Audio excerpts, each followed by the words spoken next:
주인공 최이재는 31살이 될 때까지 취업 준비만을 하다가 코인 투자로 돈을 말아먹고 6년을 사귄 여자친구와 3달 전 헤어진 후 마지막 지원회사까지 떨어지자 옥상에 올라가 스스로 목숨을 끊기로 결심합니다. 내 생각대로 사는 건 실패했지만 죽는 건 내 마음대로 온전히 통제하겠다며 죽음은 내 고통을 끝내줄 하찮은 도구일 뿐이라고 조소하며 건물에서 뛰어내린 최이재는 죽음 앞에 서게 되죠. 신도 아니고 저승사자는 더더욱 아닌 죽음 그 자체인 존재는 깔끔하고 쿨하게 죽겠다며 죽음의 무게를 우습게 본 최이재에게 죽음의 무게와 고통을 느끼게 해주기 위해 앞으로 13번의 각기 다른 죽음을 겪게 되는 벌을 내립니다. 또한 13번의 인생을 살 기회가 아니라 13번 죽는 벌을 받게 되는 것을 강조하면서도 대신 그자의 몸으로 죽음을 피하게 된다면 그 몸으로 남은 생을 살게 해주겠다고 조서 어린 희망 또한 남기죠.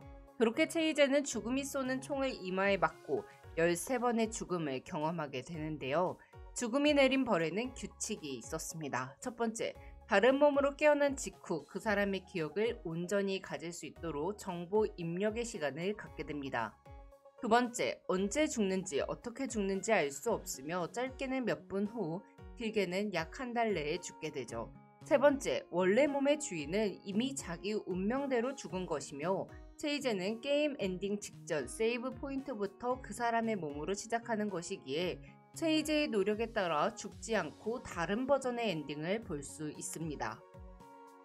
네 번째, 일종의 평행우주 같은 거지만 새로 들어간 몸마다 평행우주가 따로 생겨나는 게 아니라 하나의 평행우주 안에서 최이재가 여러 번의 죽음을 겪는 것이기에 연속성을 갖고 있는데요. 다섯 번째, 죽음과 죽음 사이의 시간 간격이 길지 않으며 시간의 흐름도 순 방향으로만 유지됩니다. 즉 다음번 죽음으로 넘어갈 때 이번 죽음보다 과거나 미래의 시점으로 가지 않죠. 최이재가 처음으로 눈을 뜬 사람은 재벌이었는데요. 비행기가 폭발하여 거의 바로 사망합니다. 두 번째는 조폭으로 깨어나자마자 조직을 배신했다는 이유로 해결사에게 망치로 머리를 맞고 죽습니다.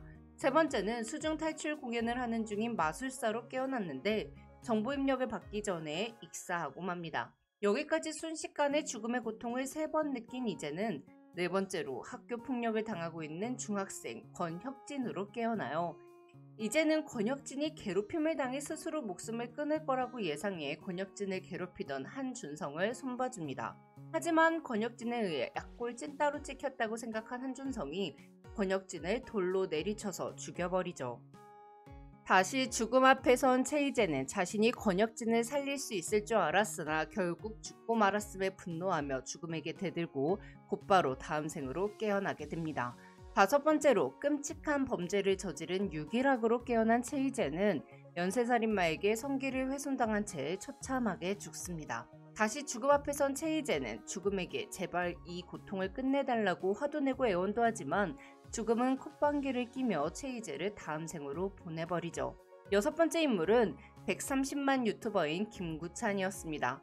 최이재는 김구찬의 재산 중 현금 14억을 산에 묻어두고 다음번 삶에서 챙길 계획을 세우며 죽음이 짜놓은 판에서 벗어나고 실컷 웃어주겠다고 다짐하며 과로로 사망합니다.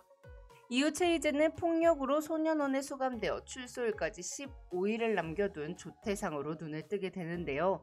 그리고 중학생 권혁진을 죽였던 한준성을 감방 동기로 만나게 되죠. 한준성은 사람을 죽이고도 정신을 차리지 못하고 피해자인 척 나불거리고 있었고 이에 조태상은 내가 원래 권혁진이었다며 귀신의 빙의 된 척하며 참교육을 시전하고 한준성은 말 그대로 질어버리며 정신줄을 놓습니다. 조태상은 출소 후 지난 생에서 묻어두었던 돈가방을 찾으며 죽은 그 새끼 때문에 열받아서라도 한번 살아보겠다고 다짐하는데요. 원래 주인이 했을 만한 것을 하지 않고 원래 몸의 주인이 갈 만한 곳을 가지 않으면 죽지 않을 거라고 생각한 조태상. 하지만 조태상의 엄마가 전화를 해서 아들이 보고 싶으니 어서 집으로 오라고 하자 최이재는 순간 자신의 엄마를 생각하며 자기도 모르게 금방 가겠다고 답해버려요. 조태상은 돈가방을 지하철 보관함에 맡겨두고 조태상 엄마 집으로 향하다가 조태상이 폭행했던 피해자의 칼에 맞아 죽게 됩니다.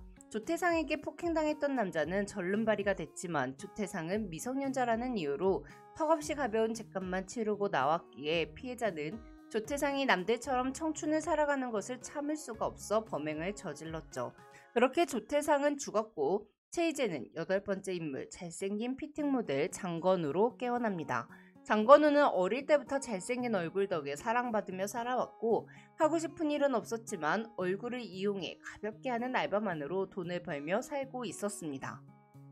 최희재는 이렇게 다른 사람의 인생으로 욕심내면서 바둥거리는 자신의 모습을 돌이켜보며 애초에 이런 게 하기 싫어서 그렇게 죽어버린 자신을 떠올리죠. 반복되는 죽음과 삶에 지쳐버린 조태상은 지하철 보관함에서 찾은 돈가방을 최희재의 엄마에게 주기로 하고 집안에 가방을 놔두고 도망쳐요. 그러다 엄마와 길거리에서 딱 마주치죠. 물론 최희재의 엄마 박정심은 장건우가 된 아들을 알아볼 리 없었습니다. 이후 최희재의 엄마는 집안에 있던 출처를 모르는 돈가방을 경찰에 신고했고 현금 1년 번호 조사로 김구찬의 돈으로 밝혀져 김구찬의 가족들에게 그 돈은 돌아갑니다. 안 될 건 어떻게든 안 된다는 걸 보여준 이 사건으로 최희재는 내가 무엇을 해도 정해진 죽음을 거스를 수 없을 것 같다는 생각을 하며 그냥 남은 죽음들을 담담하게 기다리기로 해요. 하지만 장건우는 카페 알바를 하던 도중 정지수라는 작가와 친해지며 더 살고 싶다는 생각을 하게 되죠. 어차피 죽을 목숨이기에 더 가까워지지 않으려 하던 날들이 지나가던 중 데이트를 하던 장건우와 정지수는 무면허 음주운전 교통사고를 당하게 되고 정지수는 사고 현장에서 즉사합니다. 병원에 실려간 장건우는 정지수가 사망 소식을 듣고 처음으로 마음이 부서지는 것 같다는 느낌을 받으며 자신 또한 사망하죠. 최희재가 9번째로 눈에 뜬 사람은 유기락을 포함해 총 4명을 죽인 살인마 정규철이었습니다. 정규철은 정지수를 죽게 만든 운전자에게 복수를 하기로 다짐하는데요.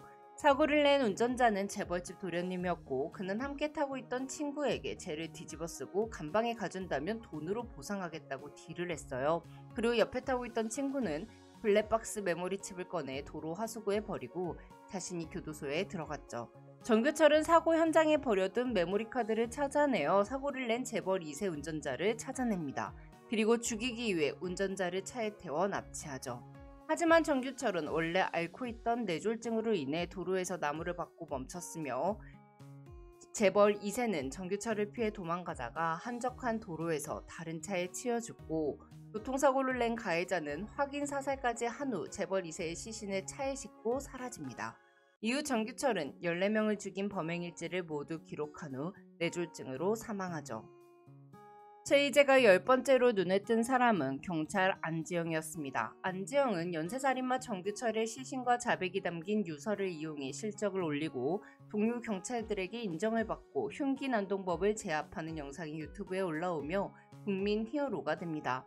한편 안지영은 교통사고를 낸 재벌 2세 친구를 대신해 감옥에 들어간 자를 찾아가서 재벌 2세는 죽었으며 너는 보상도 받지 못하고 평생 사람 죽인 전과자로 살다 죽으라며 그자의 결백함을 밝혀줄 유일한 증거인 메모리 카드를 씹어 먹습니다. 하지만 정지수를 죽게 만든 놈들에 대한 복수를 하고 정규철의 세를 세상에 밝히며 죽는 걸 반복하는 짓을 시작한 후 처음으로 계획한 걸 다 해냈음에도 불구하고 최희재에게 남은 건 또 죽어야 한다는 사실밖에 없었죠. 이후 안지영은 파트너인 우지훈 형사의 가족과 신분을 쌓으며 우지훈 형사의 딸 슬기에게 삼촌이 아빠를 지켜주겠다고 약속합니다. 그리고 우지훈 형사를 구하다 죽게 되죠. 이후 11번째 노숙자로 깨어난 최희재는 안지영 형사가 순직한 뉴스를 보고 자신의 장례식에 가보게 됩니다. 사람들은 안지영의 죽음을 애도했지만 당연히 노숙자가 안지영이라는 건 전혀 알아보지 못했습니다. 이에 최희재는 내가 다른 몸으로 몇 번을 되살아나도 내가 나로 살지 않는 이상은 아무런 의미가 없다는 걸 깨닫게 되며 남은 3번의 죽음을 그저 빨리 끝내고 이 모든 것을 끝내기로 다짐합니다. 그리고 차도에 뛰어들어 죽어버리고 12번째 재벌 2세를 죽인 교통사고 가해자의 몸에 들어갔을 때도 스스로 목숨을 끊어버리죠. 최희재가 스스로 목숨을 끊고 죽음 앞에 서자 죽음은 최희재에게 싸대기를 날리며 마지막 죽음도 그렇게 끝낼 수 있을지 보겠다며 의미심장한 웃음을 날립니다. 그렇게 최희재는 자신의 엄마 몸에서 눈을 뜨게 되는데요. 엄마에 대한 정보 입력을 받으며 최희재는 엄마가 어떻게 살아왔는지, 아들이 죽은 후 엄마가 어떠한 감정이었는지를 전부 보게 돼요. 정보 입력 후 엄마지만 엄마의 손목을 긋고 반복되는 죽음의 벌을 끝내려 했던 최희재는 결국 죽음에게 애원합니다. 이렇게 빌 테니까 제발 이제 그만해달라고. 하지만 죽음에게 애원하는 최희재에게 돌아온 건 거울 속에 비친 눈물을 흘리며 괴로워하는 자신의 어머니의 모습이었죠. 그렇게 최희재는 엄마의 피와 살로 만들어진 감옥에 갇혔고 그렇게 30년이라는 시간이 지나갑니다. 최희재는 원래 자신의 몸으로 살았던 시간만큼 엄마 박정심의 몸으로 산 후 노안으로 죽게 되는데요. 엄마 몸으로 살면서 가장 괴로웠던 건 거울에 비친 엄마의 얼굴을 매일 봤지만 정말 엄마를 만날 수는 없다는 사실이었어요. 박정심의 몸으로 죽은 최희재는 다시 만난 죽음 앞에서 무릎을 꿇고 사정합니다. 한 번만 다시 총으로 날 쏴서 한 번만 나 자신으로 최희재로 다시 살아볼 수 있게 해달라고 말이죠. 그리고 죽음은 최희재에게 한 번의 기회를 더 주며 최희재가 죽기 직전 건물 옥상에 올라갔던 때로 시간을 되돌려주며 웹툰은 끝이 납니다. 지금까지 드라마의 토파부는 잼잼 리뷰였습니다. 감사합니다.